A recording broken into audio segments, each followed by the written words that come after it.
Say they want answers about why the superintendent of McMinnville schools has been removed from her position. Fox News' Joe Mathiathil is joining us in studio. Joe, what do you know about what happened here? Kim, there's a lot of questions, honestly. I was watching the video of the Monday school board meeting in McMinnville. Still, a lot of questions that have not been explicitly answered in a public forum.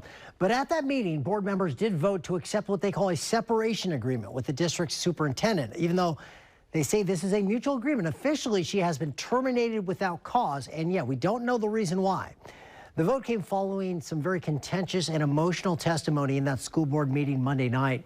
The board voted not to accept the superintendent's recent performance evaluation, but a lawyer with the district explained that Superintendent Debbie Brockett, that you see here, did come to a separation agreement with the district, and that agreement was categorized as termination without cause, and that passed with a 5-2 vote.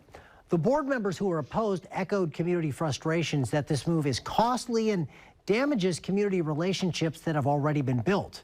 Many people at the meeting expressed their frustration over what they call the school board's lack of transparency.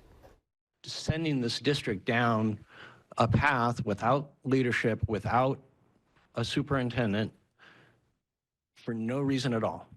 You say the thing, it's without cause. You're getting rid of the executive director without cause. It's shameful. It's disrespectful for the community.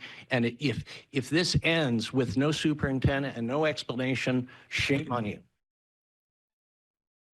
Read aloud at the meeting on Monday, the superintendent wrote in part, quote, "To be clear, I'm not leaving because of the students, the staff, or the community. I'm leaving because certain board members have made a decision about my superintendency without ever engaging in direct conversation with me." She continues, "They have not asked questions, sought clarification, or shown a willingness to collaborate.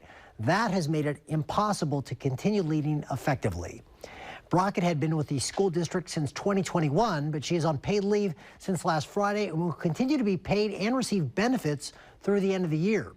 According to a message sent out to families, the district says its current HR director, Stephanie Frost, will serve as acting superintendent for the remainder of the school year. Kim and Shauna, back to you.